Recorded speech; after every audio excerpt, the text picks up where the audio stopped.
Assalamu alaikum. Bismillah wa salatu wassalam ala Rasulillah. Welcome back for the second session on the pancreatic hormone and anti-diabetic drugs. In the last lecture, we have discussed about the complete pharmacology of insulin, and today we are going to see about the various oral hypoglycemic or anti-diabetic drug. In the last lecture also, we have covered about the complete classification as well as we have seen the site of action where the different classes of oral anti-diabetic drugs are working. So now let's today directly we'll begin with the sulfonylureas. Sulfonylureas are the oldest oral anti-diabetic drugs known to us. They are called as insulin secretagogue as they will increase the secretion of insulin. We'll see in the mechanism how they will increase the secretion of insulin. And they have been subclassified as the first generation and the second generation sulfonylureas. Both of them are mostly used against the type 2 diabetes. They cannot be used in type 1 diabetes. Now let us see the mechanism of action, how it is working, how it will act as an insulin secretagogue. So in the last lecture, we have also seen the molecular mechanism of insulin, how insulin release will be taking place due to the hyperglycemia. The potassium channels will close and then calcium channels will open in the beta cells and exocytosis will take place. Same thing will happen here. The sulfonylureas also they will block the potassium channels, the ATP dependent, ATP sensitive potassium channels. Then to maintain the positive charge inside the beta cell, the beta cells will open the calcium channels. The divalent calcium will enter inside and will produce a strong exocytosis. Strong action potential will be generated, exocytosis will be taking place, and degranulations will take place. The storage vesicles will burst and release the insulin.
Okay, now it has been reconnected.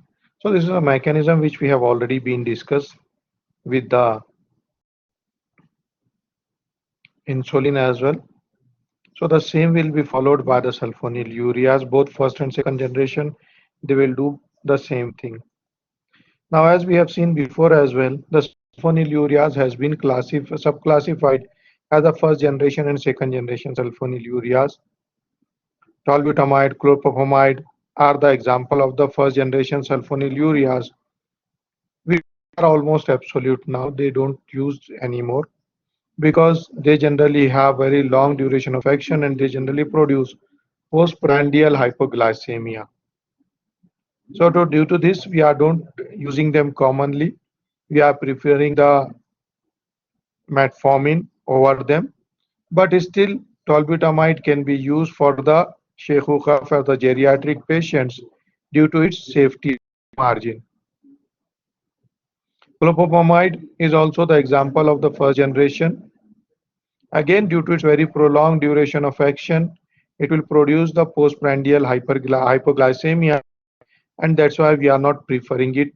Nowadays, if at all we want to use the sulfonylureas, we are using the second generation sulfonylureas.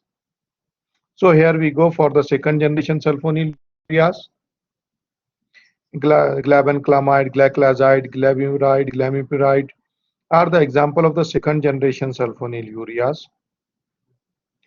The advantage of these is that they are having more potency than the first generation sulfonylureas to combine the potassium channels of the beta cells, and they don't have very prolonged duration of action, so postprandial hypoglycemia will not be taking place from the second generation sulfonylureas.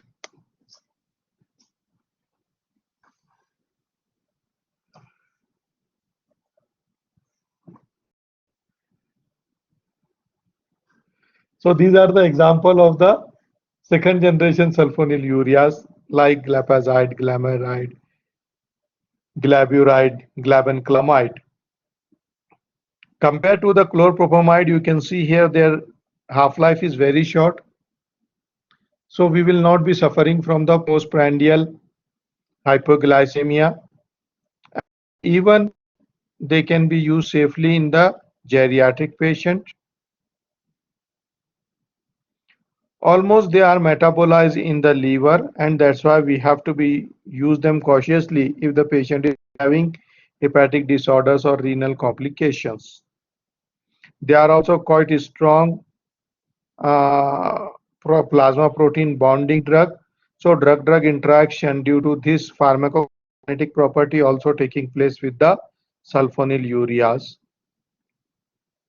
Both first and second generation sulfonylureas only use against the type 2 diabetes as a insulin secretagogue. But remember that they will be used only when the beta cells of islets of Langerhans are active. If they have been completely damaged, destroyed, then these insulin secretagogue will not be useful. Sometimes if they are able to control alone the hyperglycemia, they can also be given in combination with other oral antidiabetic drugs like thiazolidinediones, metformins, etc.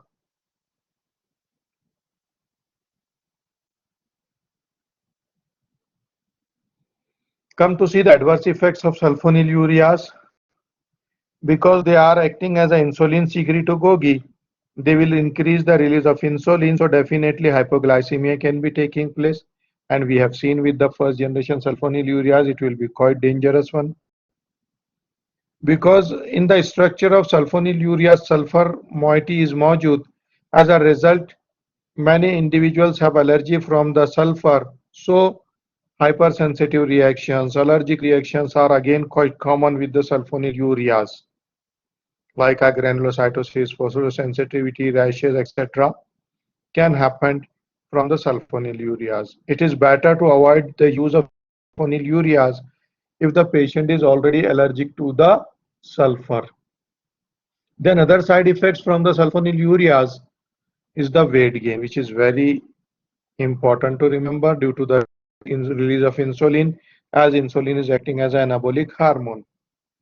Already in the generally the type 2 diabetes take place in the obese patient, and insulin will further increase the weight gain. The obesity will becoming a big problem. Second problem, flatulences and constipation, gases and constipation also take place. And minor thing is the headache that can take place from the sulfonylureas. But the important thing to remember as far as the long-term use of the sulfonylureas is the secondary failure and the tachyphylaxis. That means we are using the sulfonylureas since long time and patient was able to manage to control the blood sugar level, but suddenly he could not able to control it. The blood sugar level is going up even though he is taking the sulfonylureas. This has happened due to the failure of the therapy or tachyphylaxis. There are two schools of thought. One says that the affinity for the potassium ATP dependent potassium channels will decrease for the sulfonylureas, whereas the second school of thought says that no, due to the continuous stimulation, there is a reduction in the mass of the beta cells of the pancreas will be taking place. That will be the reason behind the tachyphylaxis and the secondary failure. But whatever may be the reason, chronic therapy, long-term therapy with the sulfonylureas will lead to both the secondary failure and the tachyphylaxis. This is just the summary of it.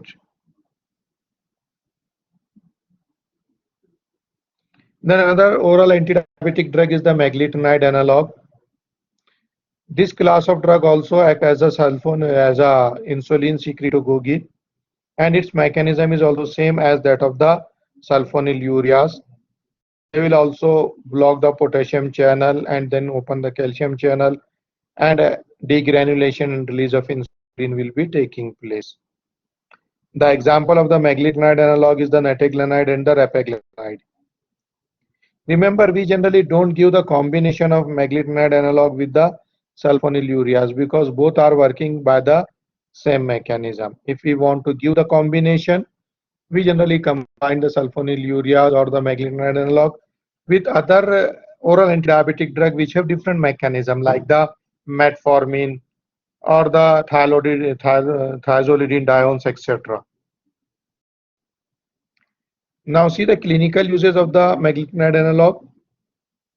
Napaglanide, retaglanide are generally given again in the type 2 diabetic patient. The good thing of the meglitide analog over the sulfonylureas is that they don't produce very prolonged postprandial hypoglycemia, as their duration of action will not be very long as compared to the first generation sulfonylureas. And that's why generally these drugs are given before the meal to cover the postprandial hyperglycemia. Again, because they are less potent than the sulfonylureas, so their weight gaining capacity compared to sulfonylureas will also be less. So these are some of the advantages of meglitide analog over the sulfonylureas.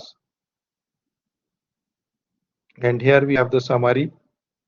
Repaglanide, nataglanide, both are acting as an insulin secretagogue, the same mechanism as we have seen for the insulin or for the sulfonylureas.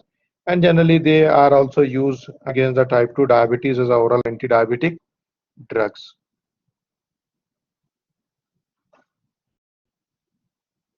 Then we have biguanides. Among the oral antidiabetic drugs, the biguanides are considered to be the best right now with us, and generally the drug of choice will be the metformin, which is belong to the biguanide class. This biguanide doesn't work as an insulin secretagogue, so they don't increase the weight, they don't produce a postprandial hypoglycemia, etc. These problems will not be seen. They don't bring the blood sugar level below normal. This is the advantage of the biguanides. And they are more effective because they generally work by multiple mechanisms. They work on the liver and inhibit the gluconeogenesis so that the liver should not synthesize glucose from the non-carbohydrate sources. They increase the uptake of blood glucose into the muscles and fat. By reducing the insulin resistance, they will act on the insulin receptor and enhance the activity. They also inhibit the intestinal absorption of the complex carbohydrates so that the glucose should not be increased in the blood level. But they don't act as an insulin secretagogue. So due to these three multiple mechanisms of the metformin or the biguanides, they are working as a very effective oral antidiabetic drug. We are having two drugs from biguanides, metformin and the fenformin. But fenformin has been withdrawn from most of the countries due to the problem of lactic acidosis. Metformin still present and considered to be the best available drug with us against the type 2 diabetes, and generally it is considered as the drug of choice in the type 2 diabetes. Mostly it is given alone, whereas if needed, it can be combined with the other drugs like the sulfonylureas or the other oral antidiabetic drugs. The advantage of metformin is that it don't stimulate the release of insulin, so problem of hypoglycemia will not be there. And because insulin is not released, which is acting as an anabolic hormone, so weight gain will not be problem. So even in the type 2 obese diabetic patient also we can use the metformin easily. They also work locally on the GIT and inhibit the absorption of the carbohydrates, whereas they also act centrally and suppress the loss of appetite, so that the need of eating will be reduced. Once the person will eat less, definitely the body's concentration for the glucose will not increase, and this is what we want in the diabetes. So this way also the metformin will be acting, and by suppressing the appetite, it will further help in reducing the body weight. So multiple benefits we will get from the metformin in the scenario of the diabetes. Whereas, as we know, no drug is devoid of adverse effects. So definitely it is also true for the biguanides or the metformin. They have also their own adverse effects. Like GI disturbances is the most common adverse effect shown by the metformin, which will be in the form of loss of appetite, nausea, vomiting, and diarrhea. Whereas long-term use of metformin will decrease the level of vitamin B12 in the body, because at the pharmacokinetics level, metformin will prevent the absorption of vitamin B12. So in the long term, there's a deficiency of vitamin B12 will take place, and that's why generally in those patients who are taking metformin, we have to give some extra doses of vitamin B12 to them. Whereas the drug is contraindicated in the type 2 diabetic patient if the patient is suffering from the renal disorders, the patient is a boozer, he's a regular alcohol drinker. Because generally in both these conditions of renal failure and the presence of alcohol in the body, there's a huge chances that the body develop the lactic acidosis. So in this case, even the metformin can produce the lactic acidosis. So these were the adverse effects, and this is just we have summarized the guanides. Metformin is the classical example from the biguanide.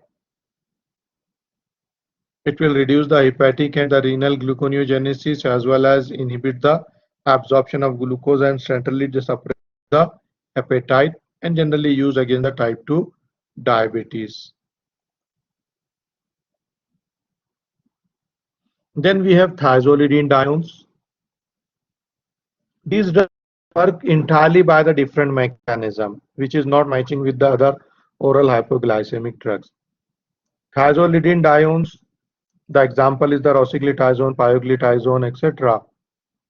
They work on a nuclear receptor called as PPAR gamma, peroxisome proliferated activated receptor gamma, which is a big family of nuclear receptor which work on various genes. So the thiazolidinediones will act as an agonist of the PPAR gamma receptor family, and through stimulating this PPAR gamma family of receptors, they will increase the production or expression of the GLUT. Mostly the GLUT4 level will be increasing, which will be an important transporter of glucose from blood to various organs.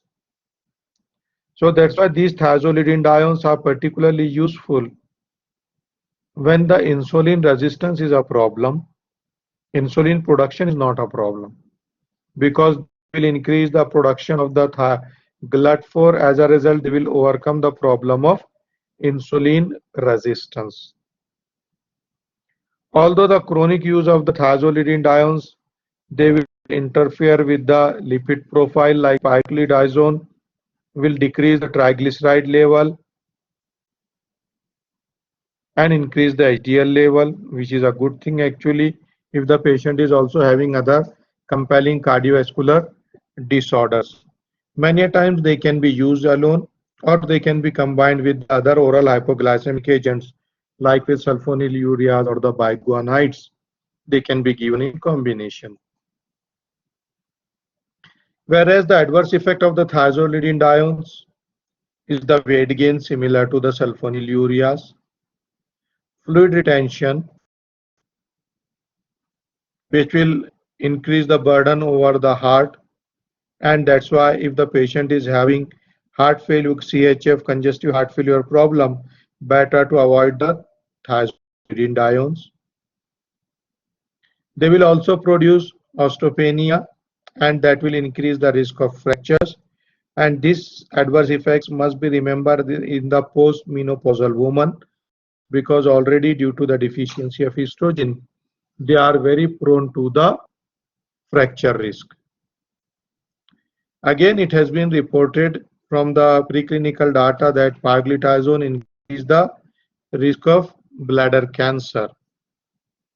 And that's why it is expecting now, okay, maybe in the near future we may not use the thiazolidinedione as an anti-diabetic drug. But right now they are available. They have not been banned. And this is the summary of the thiazolidinediones, rosiglitazone, pioglitazone. Both will be acting as agonist on the PPAR gamma superfamily of receptor and overcome the resistance problem of insulin. Then next oral hypoglycemic drug is the alpha glycosidase inhibitor. Two drugs are there, acarbose and the miglitol, which will be working as alpha glycosidase inhibitor. First, let us understand what is the role played by the alpha glycosidase enzyme. This enzyme is present in the gut, in the GIT, and it is responsible for the digestion or metabolism of the complex carbohydrate, and it will convert it into the simpler glucose and fructose so that they can be easily absorbed. Now the acarbose and the miglitol are the drugs which will inhibit this enzyme alpha glycosidase so that the complex carbohydrate will not be broken down. If they will not be broken down, they could not be absorbed. If they will not be absorbed, blood sugar level will not increase, the problem will solve. So this is a very logical way through which we use the acarbose. But unfortunately, when the dietary carbohydrates will not be absorbed into the body, the liver will synthesize the glucose from the gluconeogenesis and the glycogenolysis. That's why alone alpha glycosidase inhibitors are not very effective anti-diabetic drugs. They can be used in combination with the other agents. Come to see their adverse effects. The most important is the flatulences, gas, because the carbohydrate, when it is not digested, metabolized, it will absorb the water and release carbon dioxide that will produce the problem of flatulences or gases. Diarrhea is another challenge, as well as lower abdominal pain and the abdominal cramps generally being seen from the alpha glycosidase inhibitors.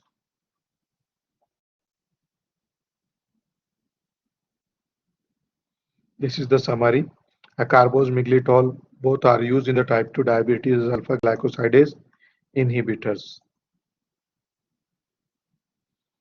Then we have a new drugs, amylin analog, or it is called as the islets amyloid polypeptide. See, amylin is a natural substance which has been released along with the insulin from the beta cells, along with the zinc and the proinsulin. But this amylin will be metabolized very quickly in the body. So that's why we have prepared a synthetic compound similar to amylin, acting as amylin. It is called as pramlintide. This drug pramlintide is not an orally active drug. It is given by the parenteral route. And the good thing is that this drug can stimulate the release of insulin even in the type 1 diabetic patients, and that's why it has been approved for the use of both against both type 1 and the type 2 diabetes. Pramlintide also acts as a blocker for the release of the glucagon, which is released from the alpha cells of the islets of Langerhans, which is a physiological antagonist of insulin, and it will increase the blood sugar level. So pramlintide also inhibit the release of glucagon and suppress the hyperglycemia. Whereas the adverse effect of pramlintide is the hypoglycemia, because it will increase the insulin level as well as inhibit the glucagon, and it will produce GI disturbances like nausea, anorexia, and the vomiting.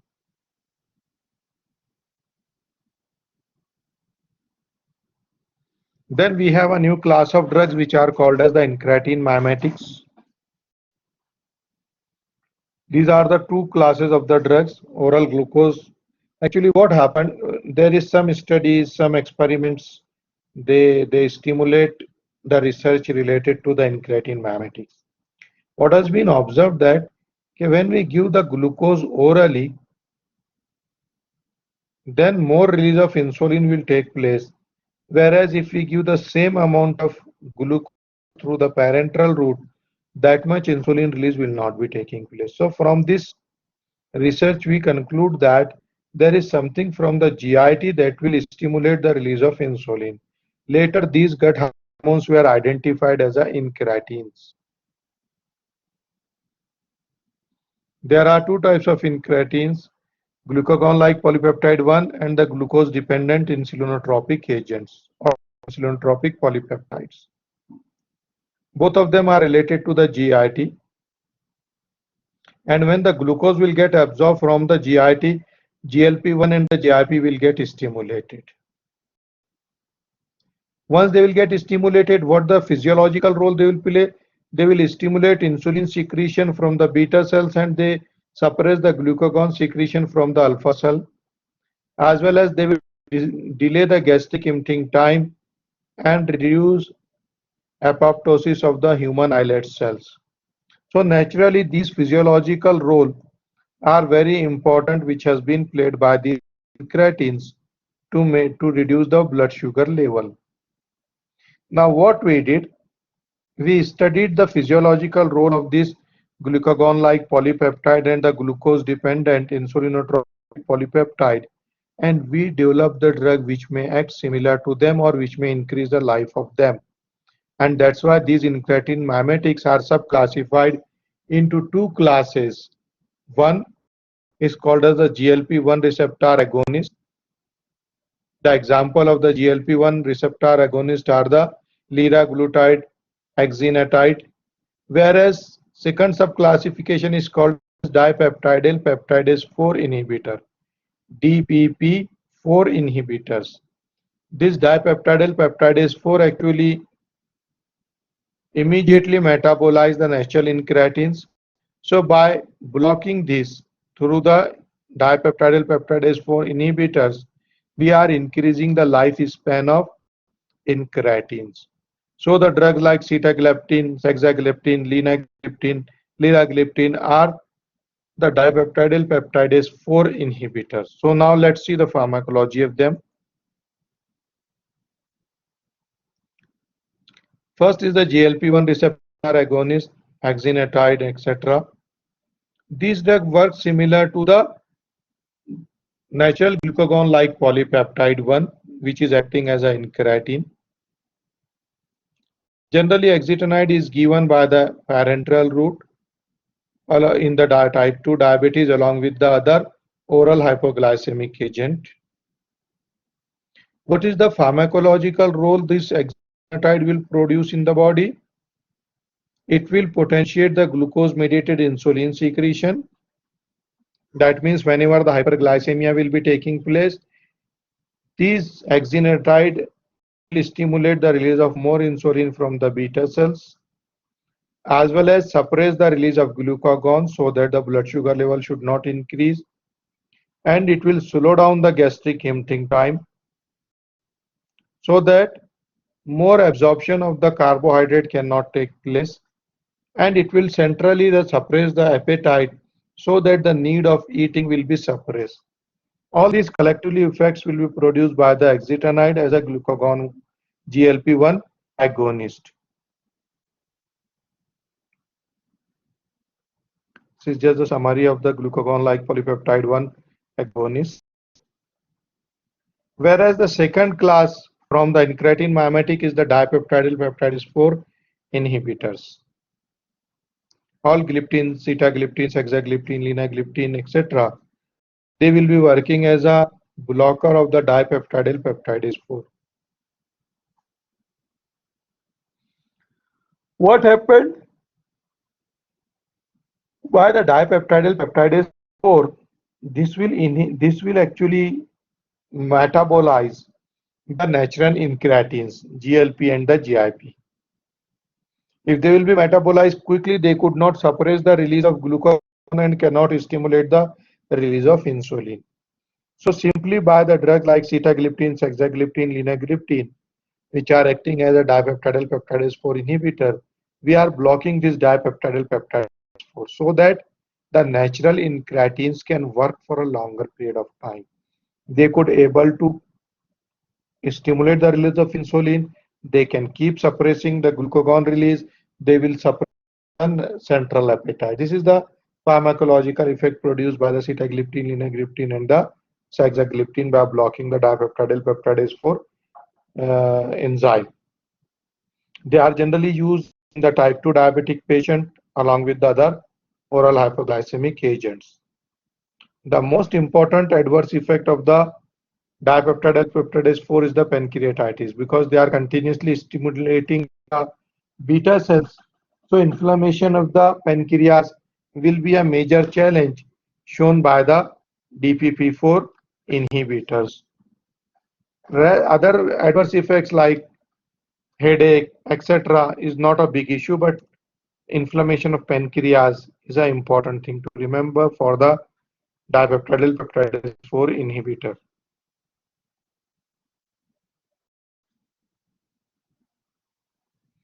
Now we have recently got a new class of the anti-diabetic drug, which was actually at the beginning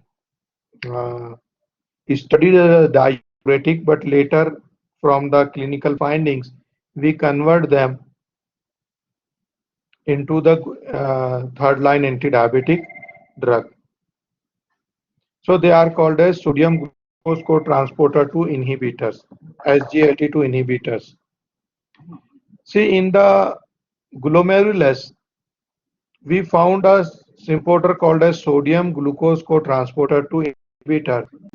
Through this channel, both sodium and the glucose will be reabsorbed. Now, by blocking this sodium glucose cotransporter, will facilitate the excretion of both sodium as well as the glucose along with water. So, various drugs like canagliflozin, dapagliflozin, empagliflozin are the sodium glucose cotransporter 2 inhibitors, which will facilitate the excretion of glucose. If glucose is excreted in the urine, automatically the blood sugar level will decrease, and this is what actually required in the type 2 diabetes. Ultimately, our purpose is to reduce the level of the blood sugar level, either by absorption into the tissues or either by excreting it into the urine. So this is how actually the sodium glucose cotransporter 2 inhibitors are working. They are again used against the type 2 diabetes in combination with the other oral hypoglycemic agents.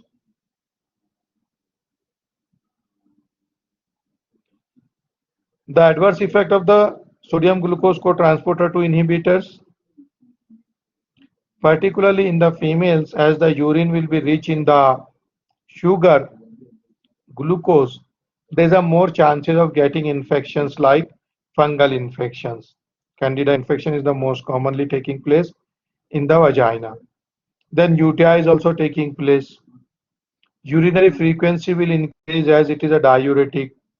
And because they are excreting water as well as sodium, blood volume will be reducing. As a result, the hypotension will be taking place.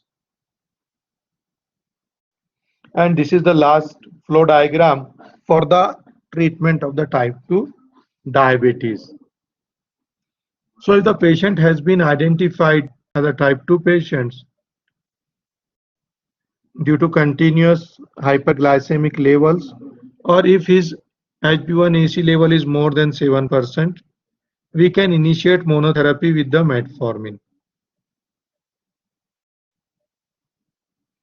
If metformin is working alone, well and good, continue until the HbA1c levels are decreasing the less than 7.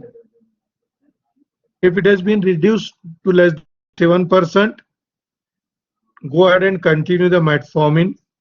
But if with 2-3 months treatment also HbA1c levels are not reducing less than 7, then we have to add another oral hypoglycemic drugs like sulfonylureas, or the thiazolidinediones or others. Then this two drugs combination will be continued for another 3 months. If HbA1c level is reduced below 7, then continue this combination therapy of two drugs. If again these two drugs therapy also combination is not reducing the HbA1c level below 7, then add another drug. Third drug can be added. 3 drugs in combination can be given up to 6 months. Now it has been reduced. We can reduce it to the instead of 3 drugs, 2 drugs can be given. And if still with the 3 drugs, the HbA1c levels is not reducing below 7%, then we can add the insulin. With 3 drugs, insulin can also be given to suppress the HbA1c level below 7%. So this is the flow chart which we should follow and remember while we are treating the patient of the type 2 diabetic patients. So this is all about the pancreatic hormones and the anti-diabetic drugs. Thanks for listening. If you have any doubt, please don't hesitate and ask me through the course message. Thank you.